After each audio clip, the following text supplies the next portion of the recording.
హైదరాబాద్ లోనే the best gastroenterology hospital Ananya hospital Kukatpally. Appointment కై call చేయండి. వెల్కమ్ టు సుమంటి నేను మీ సుమంటి వినాయక్. తండేల్ నాగ చైతన్య అండ్ సాయి పల్లవి జంటగా నటించినటువంటి సినిమా ఇది.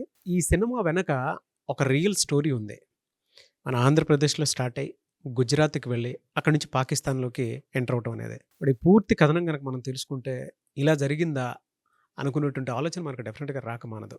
దీనికి సంబంధించినటువంటి పూర్తి డీటెయిల్స్ ఏంటి, ఏం జరిగింది అనేది, సో ఈ సినిమా సారాంశం ఏంటి అనేది కూడా ఈరోజు మనతో పాటు హైకోర్టు అడ్వకేట్ అలగిరి రవీంద్రనాథ్ గారు ఉన్నారు. అది వారి మాట్లాడి తెలుసుకుందాం. Hello sir. హాయ్ అండి నాగరాజ్ గారు. సార్ ఏంటి సార్ ఈ తండేల్ స్టోరీ ఏంటి అసలు ఓవరాల్గా?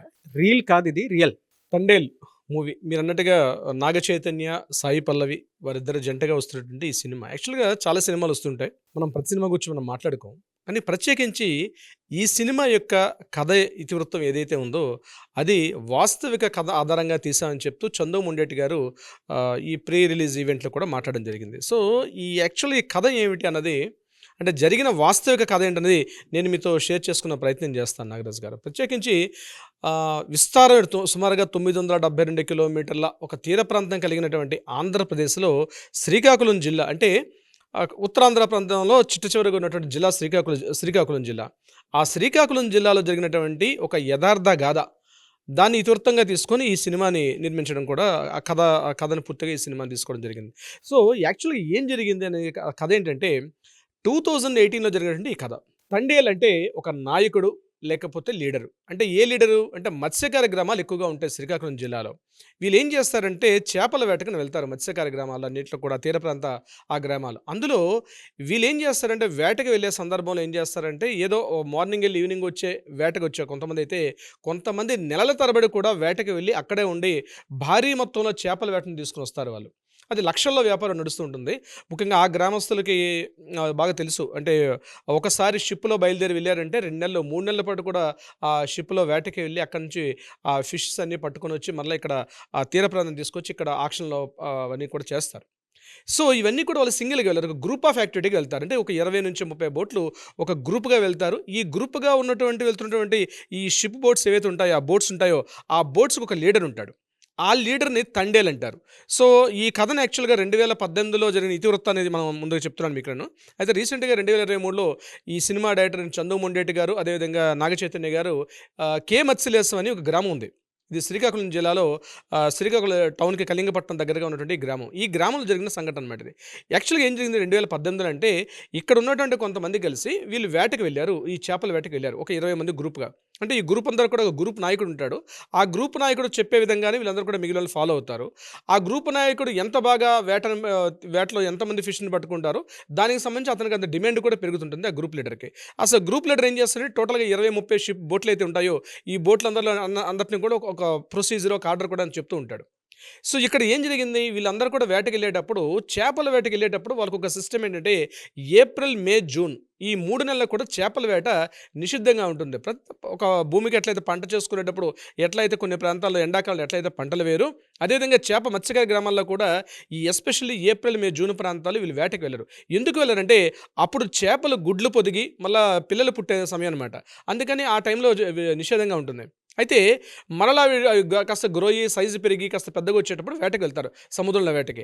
అయితే వీళ్ళు ఏం చేశారంటే ఇప్పుడే కాదు ముందు నుంచి చాలా సంవత్సరాల నుంచి అలవాటు ఏంటంటే ఈ వేటకి వెళ్ళే కార్యక్రమంలో ఏం చేస్తారంటే రాష్ట్రాలు కూడా దాటిస్తారు వీళ్ళు ఆంధ్రప్రదేశ్ నుంచి తమిళనాడు నుంచి కేరళ దాటుకుంటూ మరలా మహారాష్ట్ర, గోవా వరకు, అంటే ఈస్ట్ నుంచి కంప్లీట్గా వెస్ట్ వైపు కూడా వెళ్తారు.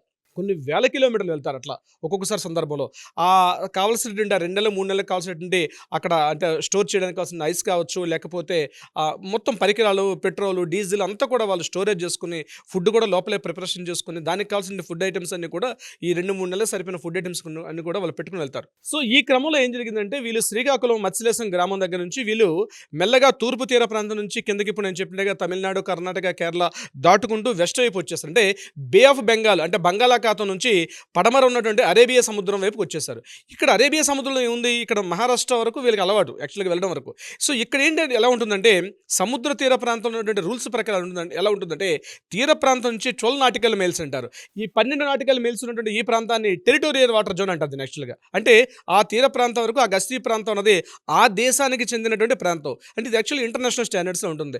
12 నాటికల్ మైల్స్ తీర ప్రాంతం నుంచి 12 నాటికల్ మైల్స్ వరకు ఉన్నటువంటిది టెరిటోరియల్ నాటికల్ మైల్స్ అంటారు.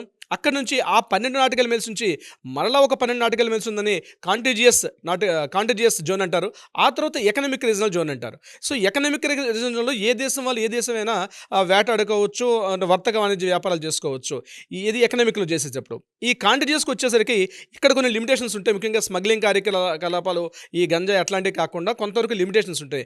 బట్ ఏదైతే నేను చెప్పిన టెరిటోరియల్ వాటర్ జోన్ అంటారు ఈ 12 నాటికల్ మైల్స్ వరకు ఎవరు కూడా ప్రవేశించడానికి నిషేధం. అంటే మన భారతదేశంలోకి వేరే వాళ్ళు వచ్చినా లేదా వేరే వాళ్ళ తీర ప్రాంతంలోకి మనం వెళ్ళినా అది చాలా ఇంటర్నేషనల్ అంతర్జాతీయ న్యాయస్థానాల్లో చాలా గొడవలు అయితే చాలా పెద్ద ఇష్యూస్ అవుతాయి అనమాట. సో వీళ్ళు ఏం చేశారంటే అనుకోకుండా ఈ వాటర్లో బాడీలు వెళ్ళేటప్పుడు సరైనటువంటి మెజర్మెంట్స్ కానీ కరెక్ట్ తెలియక వీళ్ళు పొరపాటున అనుకోకుండా ఈ గుజరాత్ ఉన్నటువంటి కచ్ ప్రాంతం నుంచి వీళ్ళు తెలియకుండా పాకిస్తాన్ యొక్క తీర ప్రాంతానికి వీళ్ళు ఎంటర్ అయిపోయారు.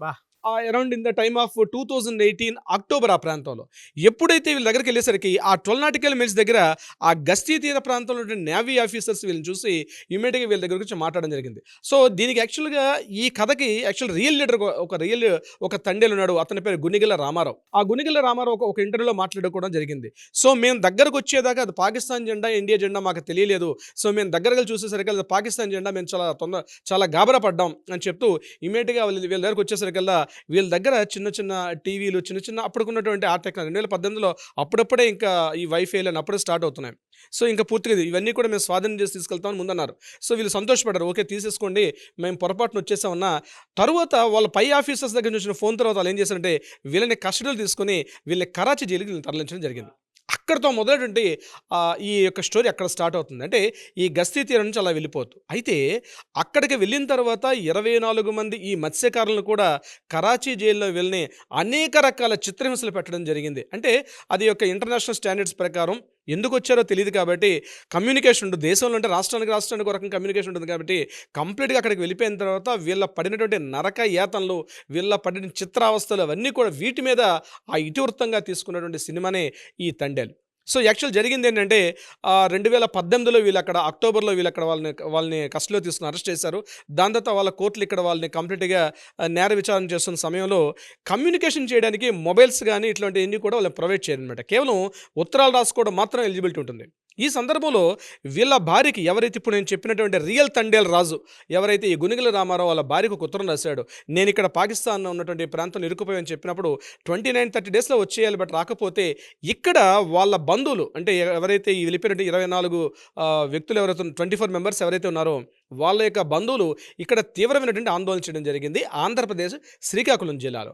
వీళ్ళందరూ ఆందోళన చేసే సమయం ఏంది 2018 ఎండింగ్ వచ్చేసింది. ఈలోగా 2019లో మనకు ఆంధ్రప్రదేశ్లో ఎలక్షన్స్ రావడం జరిగింది. సో వీళ్ళ యొక్క ఘోష ఎవరు పట్టించుకున్న నాదులు లేకుండా పోయారు. వీళ్ళు రకరకాల సంప్రదింపులు చేశారు. అదే సమయంలో వీళ్ళు ఢిల్లీ వెళ్ళారు. ఢిల్లీ వెళ్ళి కూడా వీళ్ళు అక్కడ పార్లమెంట్లో ఉన్నటువంటి మినిస్టర్స్ని, మంత్రులు వీళ్ళందరినీ కూడా మాట్లాడడం జరిగింది. కానీ ఇది పాకిస్తాన్ ఇండియా ఇష్యూ కాబట్టి ఎవరు కూడా పెద్దగా దీని మీద కాన్సన్ట్రేషన్ చేయలేకపోయారు. దీని తర్వాత ఏం జరిగిందంటే 2019 ఎలక్షన్స్ అయిపోయిన తర్వాత అప్పటికి వైఎస్ఆర్సీపీ గవర్నమెంట్ జగన్మోహన్ రెడ్డి గారు ప్రభుత్వం రావడం జరిగింది. గవర్నమెంట్ వచ్చిన తర్వాత వీళ్ళు మళ్ళీ రాష్ట్ర ప్రభుత్వానికి కూడా ఒక వినతిపత్రం పెట్టుకోవడం జరిగింది. ఈ సందర్భంలో ఇమీడియట్గా రాష్ట్ర ప్రభుత్వం ఇమీడియట్గా స్పందించి అక్కడ సెంట్రల్ గవర్నమెంట్లో అప్పుడు ఫారెన్ మినిస్టర్ ప్రొఫెసర్ జయశంకర్ గారితో మాట్లాడి వాళ్ళతో సత్సంబంధాలు అంటే కాస్త సంప్రదింపులు చేయడం జరిగింది. ఇది చాలా తీవ్రంగా మించిన ఆ టైంలో ఉన్నటువంటి వైవి సుబ్బారెడ్డి గారు కూడా జయశంకర్ గారితో మాట్లాడడం ఈ యొక్క మాటలు జరుగుతుండగా ఈలోగా ఏం జరిగింది 2018, 2019 కూడా అయిపోయి 2019 డిసెంబర్లో అటు పాకిస్తాన్ గవర్నమెంట్ నుంచి ఒక ప్రకటన రావడం జరిగింది. మేము వీళ్ళని విడిచిపెట్టిస్తాం అని చెప్తాం. వచ్చిన తర్వాత దీని మీద రాష్ట్ర ప్రభుత్వం ఇంకా తీవ్రంగా ప్రయత్నాలు చేశారు. సెంట్రల్ గవర్నమెంట్తో కలవడం జరిగింది. మోడీ ప్రభుత్వానికి కూడా వీళ్ళ ఒక వినతి పత్రాలు అక్కడికి వెళ్ళి మాట్లాడడం కూడా ప్రత్యక్షంగా జరిగింది. ఇదంతా జరిగిన తర్వాత 2020 వీళ్ళు January 6th వీళ్ళు అక్కడి నుంచి విడుదల కావడం జరిగింది దీనికి సంబంధించి. సో ఇది యాక్చువల్గా రియల్ స్టోరీ నాగరాజు గారు. విడుదలైన తర్వాత వాళ్ళు అక్కడి నుంచి వాఘా బార్డర్ అంటారు. యాక్చువల్గా గుజరాత్లో పాకిస్తాన్కి ఇండియాకి మధ్యలో వాఘా బార్డర్ ఉంటుంది. ఆ వాఘా బార్డర్ దగ్గరకు వచ్చి వీళ్ళని అక్కడ హ్యాండ్ ఓవర్ చేశారు. హ్యాండ్ ఓవర్ చేసిన తర్వాత వాళ్ళ ఎమోషన్స్ అంటే ఎలా ఫ్యామిలీని చూసుకుంటాం, ఆ ఫ్యామిలీతో కలిసిన పరిచయాలు. అయితే ఇక్కడ విశేషం ఏంటంటే ఎవరైతే నేను చెప్పాను ఈ తండేల్ రాజు అన్నటువంటి రియల్ తండేల్ రాజు అని చెప్తున్నాను, ఈ గునిగిల్ల రామారావు గారి యొక్క భార్య, ఈయన వేటకెళ్లే సందర్భంలో అప్పటికి ఆమె గర్భవతి, ఆమె డెలివరీ అయిపోవడం, ఆ పాపను కూడా చూసుకోలేదు. తర్వాత ఇదంతా మరలా తిరిగి వస్తామా రావన్నటువంటి క్రమంలో 14 నెలల తర్వాత ఆ పుట్టినటువంటి అమ్మాయిని వాఘా బోర్డర్లో చూసుకున్నాడు గునిగల రామారావు. సో ఈ గునిగల రామారావు పాత్ర ఏదైతే ఉందో, ఒక తండేల్ రాజు అంటే ఈ లీడర్, నాయకుడు, ఆ పాత్రను ఇక్కడ నాగ చైతన్య గారు పోషించినట్టుగా మనకు తెలుస్తోంది. అయితే ఇదంతా కూడా ఇందులో విషయం ఏంటంటే, వేటకి వెళ్ళడం అంతకుముందు చాలా సందర్భాల్లో వెళ్ళారు. ఇప్పుడు చాలా సంవత్సరాల నుంచి వెళ్తుంటారు మత్స్యకార గ్రామాల్లో వేటకి వెళ్ళడానికి ఆనవాయితీగా ఉంటుంది. అంటే మామూలుగా వెళ్తే ₹1000 వచ్చేది, లాంగ్ డిస్టెన్స్ వెళ్తే అంటే 32,500 కిలోమీటర్లు నాగరాజు గారు. ఎక్కడ శ్రీకాకుళం నుంచి కంటిన్యూగా నేను చెప్పేటువంటి కిందకి ఈస్ట్ నుంచి అలా డౌన్ చేసుకుంటూ కన్యాకుమారి మీదుగా మహారాష్ట్ర, బాంబేని దాటుకుంటూ గుజరాత్ కచ్చ ప్రాంతానికి వెళ్ళడానికి కిలోమీటర్స్ డిస్టెన్స్ ఇస్తే 32,500 కిలోమీటర్లు వాళ్ళు ట్రావెల్ చేసి అక్కడ పాకిస్తాన్ బోర్డర్లో ఇరుక్కుపోయి పాకిస్తాన్ కంట్రీతో వాళ్ళు అక్కడ ఆ జైలులో మగ్గి అక్కడ వాళ్ళు చెప్పిన మాటలు వింటే వీళ్ళ చేత గొడ్డు చాకిరి చేయించేవారట. వాళ్ళతోటి ఆహారం కానీ సరిగ్గా ఇవ్వకుండా, వాటర్ ఇవ్వకుండా, నరక యాతన చూపించంటే, అంటే ఇంటర్నేషనల్ క్రిమినల్స్గా వాళ్ళని భావించి ఇన్ని రకాలుగా హింసించాలి, అన్ని రకాలుగా హింసించారు. సో వీళ్ళు ఏం చేశారంటే అక్కడికి వెళ్ళడం, ఇరుక్కుపోవడం, ఆ పాకిస్తాన్ జైల్లో మగ్గిపోవడం, అంటే తిరిగి వస్తామో రావో అని తెలియదు. ఇక్కడ చూస్తే భార్య నిండు గర్భవతి, అట్ ద సేమ్ టైం 24 కుటుంబాలు. ఇంకా అందులో విశేషం ఏంటంటే ఒక మైనర్ బాలుడు కూడా ఉన్నాడు, కిషోర్ అని చెప్పి. ఆయనది ఎచ్చెర్ల దగ్గర, శ్రీకాకుళం జిల్లా దగ్గర ఉన్నటువంటి ఎచ్చెర్ల ప్రాంతవాసి కిషోర్. ఆయన ఒక మైనర్ బాలుడు, పాప ఆయనకి అభవసవంతుడైన కుర్రాడు, అతను కూడా దీంతో పాటు వెళ్ళడం జరిగింది. అంటే మీరు అన్నట్టుగా ఒక ఎమోషన్స్ అండి. అంటే ఒక 24 కుటుంబాలు, భార్య గర్భవతి, చూస్తే 32,500 కిలోమీటర్లు ట్రావెలింగ్ జర్నీ, 14 months పాటు నరక యాతన అనుభవించి, అంటే వాళ్ళు ఎలా ఉంటారంటే సముద్రం మీద వాళ్ళు చేసినటువంటి పోరాటం ఏదైతే ఉంటుందంటే అది నిజంగా ప్రాణాలకు తెగించేయడమే నాగరాజు గారు. అంటే మామూలుగా మనం ఎర్త్ మీద మనం ఏదో వేటాడడం, అంటే పంట పండించడం వేరే, కానీ అట్లాంటిది ఆ సముద్రం మీద వేటకి వెళ్ళి సముద్రం మీద చేపలు పెట్టండి. నేను అనుకుంటాను హోటల్కి వెళ్ళి మనం తినే ఒక ఫిష్ని చూస్తే ఇంత పోరాటం ఉంటుందా అనిపిస్తుంది జనరల్గా. చాలామంది తెలియదు, ఏదో ఫిష్ కర్రీ ఆర్డర్ చేసుకుని తీసుకొస్తారు కానీ.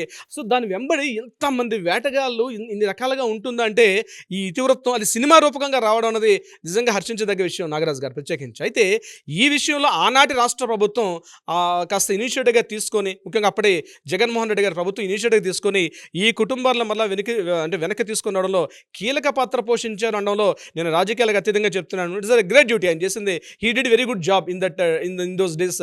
జగన్మోహన్ రెడ్డి గారు చేసినటువంటి ఏదైతే పాత్ర అయితే ఉందో రియల్గా ఆయన అప్రిషియేట్ చేసుకోవాలి మన ఈ సందర్భాన్ని మరోసారి. ఇలాంటి కథలు సినిమా ఇతివృత్తాలుగా వచ్చేటప్పుడు డెఫినెట్గా మరల జనాలకి అది గుర్తుండిపోయే విధంగా ఉంటుంది నాగరాజు గారు. బట్ చందు మొండెడ్డి గారికి కూడా స్పెషల్ థ్యాంక్స్ చెప్పాలని. అంటే ఇలాంటి రియలిస్టిక్ దాన్ని రీల్ మీద చూపించాలి అనుకున్నటువంటి ఆలోచన రావటం అనేది ఆల్రెడీ తను ప్రూవ్ చేసుకున్నారండి. కార్తికేయ 1, కార్తికేయ 2 ఈ మూవీస్ ద్వారా ఒక డిఫరెంట్ జోనర్లో ఆయన టచ్ చేసి అప్పట్లో 2 సినిమాలు కూడా చాలా టాప్ ఇట్ తీసుకెళ్ళారు. సో అదే జోనర్లో అంటే ఆ టైప్ ఆఫ్ క్రియేటివిటీ ఉన్నటువంటి ఒక సెలెక్టెడ్ డైరెక్టర్స్లో ఈయన కూడా ఒకటిగా మనం చెప్పుకోవచ్చు చందు మొండెడ్డి గారిని. Anyways thank you so much Ravindranath garu. Thank you so much Nagaraj గారు.